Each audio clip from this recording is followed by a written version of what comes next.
Assalamualaikum warahmatullahi wabarakatuh. Selamat pagi anak-anak kelas 7I. Jumpa kembali dengan Ibu Nuri di pelajaran Bahasa Indonesia.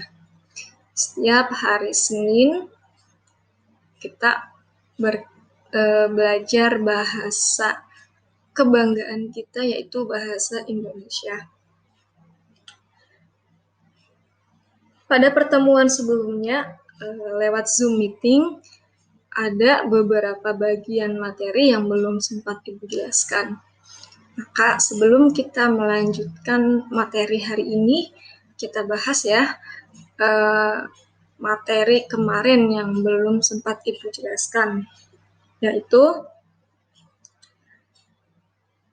penggunaan bahasa pada teks deskripsi. Sini ketika kita mau membuat atau mendeskripsikan sesuatu, tempat, orang, benda, dan lain sebagainya, maka kita harus mengenal bahasa, penggunaan bahasa atau unsur kebahasaan yang digunakan dalam suatu teks tersebut. Nah, di sini penggunaan bahasa pada teks deskripsi diantaranya yang pertama, penggunaan kalimat perincian.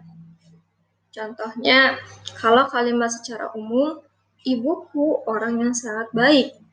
Akan tetapi kita bisa merincinya dengan kalimat dia berusaha menolong semua orang. Itu ya kalimat perincian. Yang kedua, penggunaan kalimat yang menggunakan cerapan panca indera. Sehingga orang yang membaca teks deskripsi bisa membayangkan atau bisa melihat dan merasakan dari sesuatu yang dideskripsikan tersebut.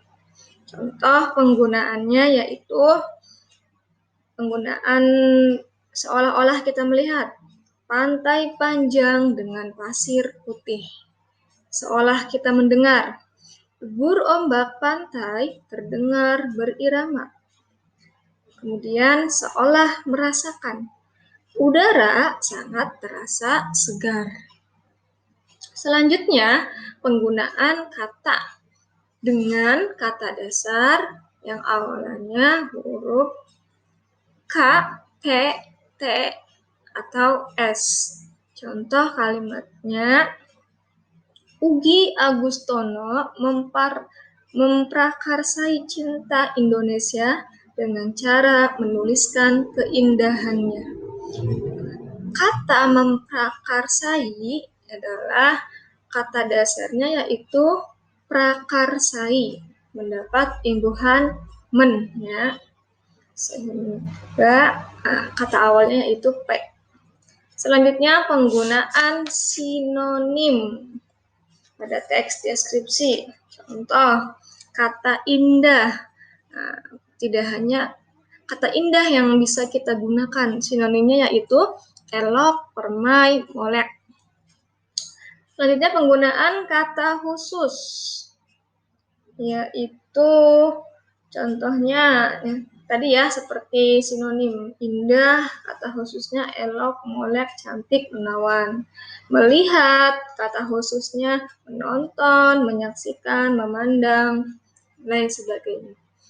Penggunaan kata depan di dan huruf kapital. Nah, biasanya ini yang menyatakan tempat ya. Contoh, di Lombok.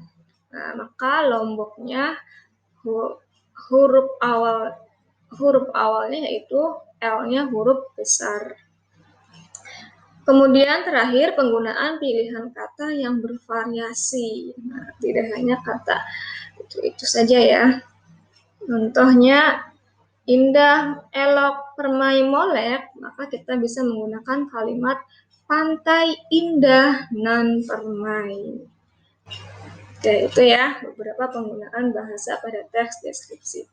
Nah, kita lanjut materi pada pagi hari ini, yaitu materi terakhir pada bab 1 ini, menyajikan secara lisan dan menulis teks deskripsi. Nah, pada pagi hari ini kita akan menghasilkan produknya yaitu teks deskripsi. Nanti ini akan tugas pada pagi hari ini sebagai nilai keterampilan kalian. Ada produk yang dihasilkan, yaitu teks deskripsi. Bagaimana sih cara menyajikan lisan dan menulis teks deskripsi? Menyajikan teks deskripsi secara lisan dari video yang diamati. Kita bisa menyaksikan terlebih dahulu misalkan video tempat wisata yang ada di daerah kalian amati, kemudian kalian deskripsikan kembali. Kalian berpura-pura menjadi seorang reporter yang sedang menjelaskan tempat wisata tersebut atau mempromosikan tempat wisata tersebut supaya turis-turis dari dalam negeri maupun luar negeri mau berkunjung ke tempat wisata tersebut ya. Caranya dengan mempraktekkan untuk mendeskripsikan tempat wisata ya. Nah, yang kedua yaitu menulis teks deskripsi. Nah, untuk menulis teks deskripsi ini ada beberapa langkah yang kalian bisa awali ya, kalian bisa tempuh supaya kita bisa menulis teks deskripsi dengan baik dan benar. Apa saja sih langkah-langkahnya? Langkah pertama yaitu kita menentukan subjek yang akan dideskripsikan. Kemudian kita buat judul. Contoh, beberapa subjek itu apa sih yang mau kita deskripsikan gitu. Tentukan dulu yang mau kalian deskripsikan itu apa. Bisa misalkan lingkungan tempat tinggalmu, kota atau desa yang kamu kenal dengan baik, tempat wisata yang ada di daerahmu, tempat unik yang ada di daerahmu, atau pementasan seni daerah yang ada di daerah kita ya. Contoh kalau lingkungan tempat tinggal, rumahku, sekolahku, tuh ya. Kota atau desa, kan desa kamu, desa Marga Mulia, itu bagaimana sih deskripsinya? Ada apa saja di desa Marga Mulia itu? Tempat wisata, Pantai Karangsong bisa, Pantai Plentong, dan lain sebagainya ya. Pementasan seni, sandiwara bisa, kemudian Singa Depok ya, bisa kita buat teks deskripsi dari seni yang ada di daerah kita atau di Indonesia ya. Itu langkah pertama ya, tentukan subjek dan buat judulnya. Contoh misalkan sekolah baruku, sekolahku yang sangat indah. Ingat ya, nih, ada penggunaan kata ganti di sini, sekolahku, tuh ya. Nanti. Selanjutnya, langkah kedua. Nah, langkah kedua ini kita bisa membuat kerangka bagian terlebih dahulu nih. Kalau misalkan tadi kamu sudah nemu subjek yang mau dideskripsikan atau apa judul yang mau dideskripsikan, maka kita bikin kerangkanya. Misalkan di sini sekolah baruku. Nah, apa saja yang akan kita deskripsikan? Ada gedung, kemudian halaman, guru, teman ya. Gedung. Kemudian kita bikin lagi bagannya. Ukurannya bagaimana sih? Besar atau kecil?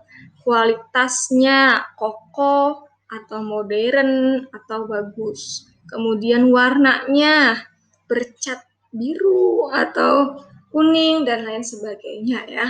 Tuh, supaya memudahkan kita untuk menulis teks deskripsi. halaman. Nanti kita bisa tulis di sini luas, ada berapa halaman, kemudian gurunya, berapa guru sih, kemudian bagaimana guru-guru tersebut, sifatnya, dan lain sebagainya. Oke. Langkah ketiga, ini mencari data ya.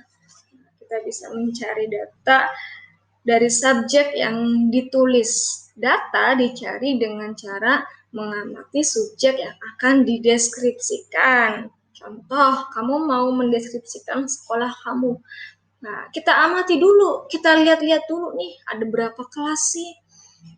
Terus bagaimana kondisi fisiknya, bangunannya. Kemudian kalau kita mau mendeskripsikan guru-gurunya, tanggapan terhadap sifat guru-guru. Kalau mau mendeskripsikan teman, bagaimana tanggapan terhadap sifat teman-teman kamu. Itu ya. Kemudian langkah keempat, tatalah kalimat-kalimat menjadi paragraf pembuka atau sesuai dengan struktur teks deskripsi. Masih ingat, ada 3 struktur teks deskripsi. Pertama yaitu identifikasi. Bagian ini bagian pengenalan awal, apa yang mau kamu deskripsikan, bertempat di mana, latarnya di mana. Yang kedua ada deskripsi bagian ya. Apa saja sih yang bagian-bagian yang bisa kamu deskripsikan? Seperti tadi kan ada bangunannya kelas sekolah, guru-gurunya, halaman, teman. Kemudian bagian terakhir yaitu bagian penutup. Kesan kamu terhadap sekolah kamu bagaimana sih? Tuh ya. Langkah kelima, ini ya, langkah terakhir. Gunakan kalimat yang merangsang panca indera. Tadi sudah dijelaskan ya, supaya pembaca ini seolah-olah melihat, seolah-olah mendengar dan merasakan apa yang kalian deskripsikan ya. Oke, itu penjelasan tentang cara menulis teks deskripsi. Sekarang it's time to quiz. Quiz ini artinya tugas ya. Apa sih tugasnya? Deskripsikanlah sekolah kalian dalam bentuk teks deskripsi. Minimal berisi 3 paragraf. Paragraf pertama, paragraf kedua, paragraf ketiga. Satu paragraf minimal berisi 5 kalimat ya. Tulis di buku catatan bahasa Indonesia, lalu tugas langsung dikumpulkan ke sekolah ya. Kamu bisa mengumpulkan tugasnya langsung ke sekolah ya, ketemu ibu di kantor, ibu selalu di ruang guru atau di meja ibu. Kalau ibu belum datang atau tidak ada di sekolah, bisa tanya mejanya Ibu Nuri di mana sih? Lalu taruh tugas kalian di meja ibu. Oke. Terima kasih sudah menyaksikan video ibu, sudah mendengarkan penjelasan pada pagi hari ini. Semoga kalian semua mendapatkan ilmu yang bermanfaat. Ibu punya kata-kata bijak nih dari Bapak B.J. Habibie. Keberhasilan bukanlah milik orang yang pintar. Keberhasilan adalah kepunyaan mereka yang senantiasa berusaha. Jadi jangan takut berusaha. Kalau kamu gagal, coba lagi.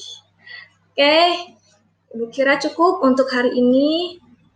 Ibu akhiri. Assalamualaikum warahmatullahi wabarakatuh.